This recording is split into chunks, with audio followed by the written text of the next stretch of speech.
حضرت آسیہ سلام اللہ علیہا فرعون کی زوجہ تھی. کوئی باہر نکل کر دیکھے، جب تک سوسائٹی میں ان کا بڑا مقام تھا تو رنگ اور تھا. جب تک وہ فرعون کی بیوی تھی، ملکہ کہلاتی، ایک ابرو کا اشارہ کرتی تھی تو 20 کنیزائیں خادمائیں ان کے سامنے کھڑی ہوتی تھی. درجنوں نوکرانیاں ان کے آگے اپنی گردنیں جھکاتی تھی. جب تک جناب آسیہ ملکہ تھی، ان کا رنگ ڈھنگ اور تھا، لیکن جب تک ان کا ذکر قرآن میں نہیں تھا، تب تک ان کے تذکرے آسمانوں میں نہیں تھے، جب تک ان کا انتظار ہوئے نہیں کر رہی تھی. لیکن وہی جناب آسیہ جب کلمہ پڑھ گئی، حضرت موسیٰ پہ ایمان لے آئی، فرعون نے چھین لیا ان سے وہ عہدہ. لیکن جب کلمہ پڑھا تو فرعون نے ان کی گھر والوں کو بلا کے کیسے سمجھاؤ، اتنا بڑا عہدہ چھوڑ کے یہ کیا کرنے جا رہی ہے. گھر والوں نے آ کے سمجھایا تو وہ کہنے لگی مجھے تو سمجھ ہی آ جائیے، وہ جو مقام کو یہ مقام کہہ رہا ہے وہ مقام نہیں، وہ تو دھوکہ ہے. جس کو یہ مرتبہ کہہ رہا ہے وہ تو ایک دھوکہ ہے، فریب ہے کہ مجھے ملکہ بنا دیا گیا. میں قیمتی چیز تھی چھپانے کی اور مجھے ملکہ بنا کے اس نے دنیا کو بدلا دیا، وہ دھوکہ ہے. گھر والوں نے سمجھایا پر جناب آسیہ نہیں مانی. پھر فرعون نے کہا تو نے ساری زندگی آسانیوں میں گزاری ہے، میں تیری آسانیاں چھین لوں گا. تو آپ فرمانے لگی جب میں نے کلمہ پڑھا تھا نا، میں نے یہ ساری باتیں پہلے سوچ لی تھی، تو چھین لے جو چھیننا ہے. سارا کچھ چھین گیا. پھر وہ ملکہ جو اشارہ کرتی تھی تو ہزاروں لاکھوں لوگ حکم ماننے کو تیار ہوتے تھے. پھر اسی ملکہ کو بالوں سے پکڑ کر گھسیٹا گیا، پھر اسی ملکہ کو تھپڑ مارے گئے، پھر اسی ملکہ کو دیوار کے ساتھ کھڑا کر کے ہاتھوں میں موٹی موٹی کیل ٹھونک دیے گئے. پھر فرعون نے ان کے وجود پر تلوار کے زخم لگا کر مرچیں ڈالی. رات کا وقت تھا، بندی ہوئی ہے جناب آسیہ. حضرت موسیٰ کلیم ملنے آئے تو کہنے لگے بی بی تیرا اس وقت خیال کیا ہے؟ سوسائٹی میں مقام تو بڑا تھا اور آج تو تقویٰ پرہیزگاری کی منزل ہے، بظاہر تکلیف میں ہے، کیا محسوس کرتی ہے؟ جناب آسیہ کہنے لگی موسیٰ مجھ سے نہ پوچھئے، یہ بتلائیے میرا رب مجھ سے راضی ہے کہ ناراض ہے؟ یہ بتائیے وہ مجھ سے راضی ہے کہ ناراض ہے؟ اس کا میرے بارے میں کیا، میرے بارے میں ارادہ قدرت کیا ہے؟ جناب موسیٰ کہنے لگے رب کریم نے تیرے لیے جنت میں مکان بنا دیا ہے، جنت میں تیرے لیے محل تعمیر ہو گیا، تیرا عالی شان مرتبہ جنت میں بن گیا. ایک مقام سوسائٹی میں ہے، لیکن حضرت عائشہ نے سوسائٹی والا مقام قبول نہیں کیا، سوسائٹی والا مقام نہیں قبول کیا، وہ والا مقام قبول کیا ہے جو اللہ کی بارگاہ میں ہے اور اللہ کے کلیم کی بارگاہ میں ہے. نبی پاک صلی اللہ علیہ وسلم کی زوجہ حضرت سیدہ طیبہ طاہرہ سیدہ خدیجہ الکبریٰ رضی اللہ تعالیٰ عنہ کا وصال ہونے لگا تو محبوب نے فرمایا خدیجہ تو جنت میں جائے تو میری بیوی کو میرا سلام کہنا. حضور آپ کی بیوی کون سی؟ فرمایا جنت میں اللہ کریم میرا نکاح جناب آسیہ کے ساتھ فرمائے گا. اللہ انہیں سوسائٹی میں جو مقام تھا وہ تو عام تھا نا، رب انہیں مقام دے گا. کون سا؟ کہ اللہ انہیں اپنے محبوب کی زوجہ بنا کے پوری امت مسلمہ کی ماں بنا دے. کل ہمارے جو حکمران ہیں انہوں نے اس کا نام فارم ہاؤس رکھا ہوا ہے، میرا فارم ہاؤس، اور پرانے زمانے میں لوگ ڈیرا کہتے تھے، تو اس نے بھی اس طرح کا فارم ہاؤس بنایا ہوا تھا. وہاں پہ حضرت موسیٰ علیہ السلام تیرتے ہوئے تابوت کے اندر صندوق کے اندر جا رہے ہیں. فرعون اور ان کی بیوی حضرت آسیہ بے اولاد تھی، بڑی تڑپ تھی بیٹے کی، وہ بھی وہاں کھڑی تھی. صندوق تیرتا ہوا آیا تو فرعون نے کہا کہ جاؤ پکڑ کے لاؤ دیکھو کیا ہے. جب وہ لے کے آئے نا تو آپ کی ہمشیرہ جو نگرانی کر رہی تھی پریشان ہو گئی کہ یہ تو اس کے ہاتھ لگ گئے، یہ تو اب مار ڈالے گا. لیکن جب خوبصورت اور چمکتا ہوا بچہ دیکھا تو بی بی آسیہ کہنے لگی یہ بنی اسرائیل کا ہے ہی نہیں، یہ تو پتہ نہیں کہاں سے بہتا ہوا یہاں آ گیا ہے، تو ایسے ہی چھوڑ، یہ پتہ نہیں کہاں سے ہے، رکھ نہ لیں، رکھ نہ لیں. تو حضرت موسیٰ علیہ السلام وہ کہنے لگا نہیں انہی کے ہیں، موسیٰ علیہ السلام اسی کے ہیں. تو آسیہ کہنے لگی تیرے تو سر پہ نا بس بھوت ہی سوار ہو گیا، ہر وقت وہی لوگ تجھے یاد رہتے ہیں، یہ پتہ نہیں کہاں سے بہ کے آیا. اب رکھ لیا، مان گیا فرعون. آپ فرعون کے گھر میں جو اس لیے بچے مروا رہا تھا کہ میری سلطنت حضرت موسیٰ پیدا نہ ہو جائے تو اسی کے گھر میں پرورش پانے لگے، اسی کے گھر میں. اب عورتیں منگائیں گئی دودھ پلانے کے لیے تو حضرت موسیٰ علیہ السلام کسی بیوی کا دودھ نہیں پیتے، تو آپ کی ہمشیرہ نہ وہیں دائیں بائیں گھومتی رہتی. تو کہنے لگی جناب آسیہ سے کہ میں ایک بیوی کو جانتی ہوں بڑی صاف ستھری ہے، مجھے امید ہے یہ بچہ اس کا دودھ پیے گا. تو فرعون کہنے لگا دوڑ کے لا.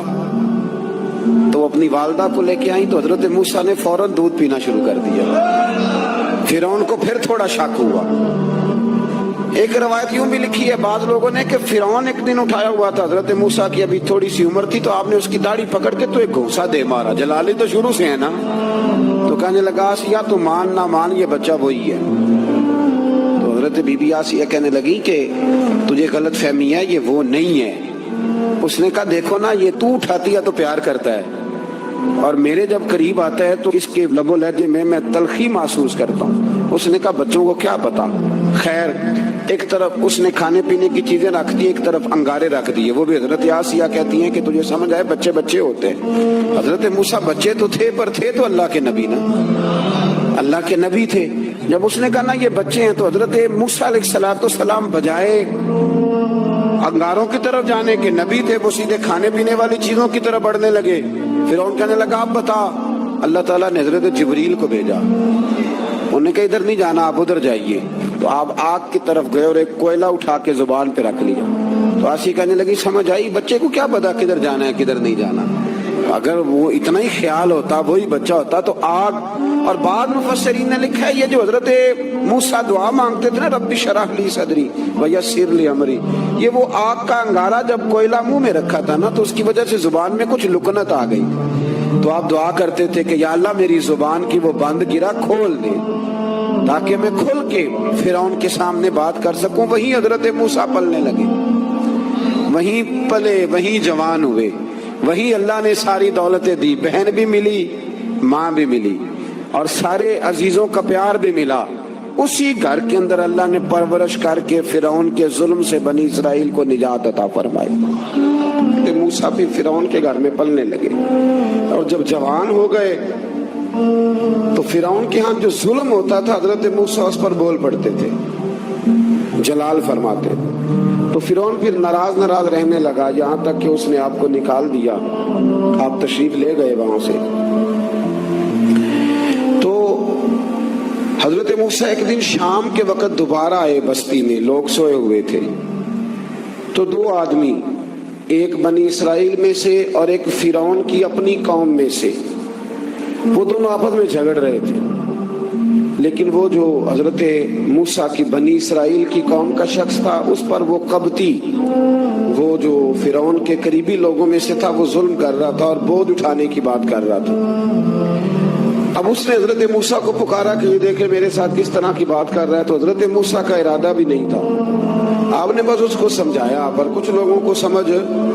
تو حضرت موسیٰ نے پھر ایک مکہ مارا، ایک گھونسا مارا، صرف ایک ہی۔ یہ کئی تگڑے اور دلیر اس طرح کے بھی ہوتے ہیں کہ گھونسا ایک بھی برداشت نہیں کرتے۔ وہ ایک مارا، آدمی دھڑام سے زمین پہ گرا اور ماری گیا۔ حضرت موسیٰ کا ارادہ نہیں تھا لیکن وہ مر گیا۔ حضرت موسیٰ علیہ السلام نے اس بات پر اپنے رب سے استغفار بھی فرمائی۔ قرآن کہتا ہے کہ انہوں نے معافی چاہی کہ اللہ میرا ارادہ نہیں تھا۔ بہرحال اگلے دن نا حضرت موسیٰ دوبارہ آئے۔ وہ سنا کرتے تھے نا کہ بیوقوف دوست سے عقل مند دشمن بہتر ہوتا ہے۔ وہ کم از کم دشمنی تو عقل مندی سے کرتا ہے نا، لیکن جو بیوقوف دوست ہو بیوقوفی۔ حضرت موسیٰ دوبارہ آئے تو وہ بنی اسرائیلی اگلے دن کسی اور سے جھگڑا کر رہا تھا۔ پھر اس نے مدد کے لیے پکارا تو حضرت موسیٰ کہنے لگے مجھے لگتا یہ ہے کہ تیری عادت ہے، تو خود بڑا جھگڑالو ہے، تو نے روز نیا جھگڑا شروع کیا ہوتا ہے۔ حضرت موسیٰ جب اس کی طرف بڑھے نہ ڈانٹنے کے لیے تو اس نے شور کرنا شروع کر دیا، کہنے لگتا ہے جس طرح آپ نے اسے کل قتل کیا تھا مجھے بھی قتل ہی کریں گے۔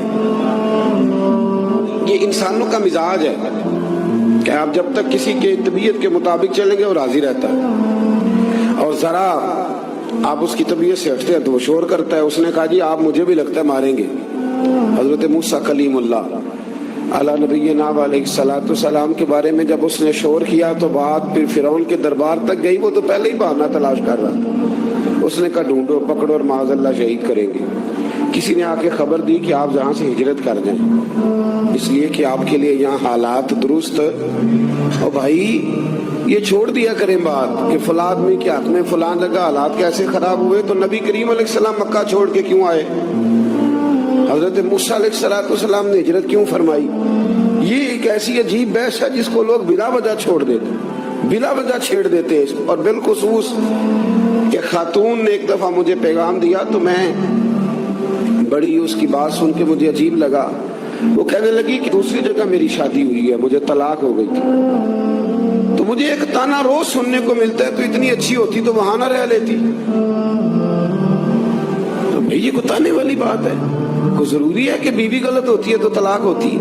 اللہ کے محبوب علیہ السلام کی 2 صاحبزادیوں کو ابو لہب کے 2 بیٹوں نے طلاق بھیج دی تھی، کس کی غلطی تھی؟ تو آپ کیا کہہ سکتے ہیں یہاں کیوں طلاق؟ تو اتنی جلدی بات تھوڑی کر دیں گے آپ، تھوڑی احتیاط فرمائیں بولنے میں۔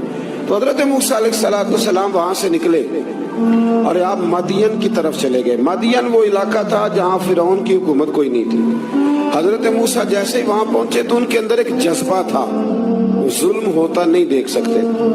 جب وہاں پہنچے تو انہوں نے دیکھا لوگ اپنے اپنے جانوروں کو گھاٹ پہ پانی پلا رہے ہیں اور 2 خواتین ہیں وہ بالکل پیچھے کھڑی ہیں۔ تو حضرت موسیٰ کلیم آگے بڑھ کے کہنے لگے تم کیوں نہیں پانی پلاتی؟ تو وہ کہنے لگی ہمارا بھائی کوئی نہیں، باپ ہمارا بوڑھا ہے۔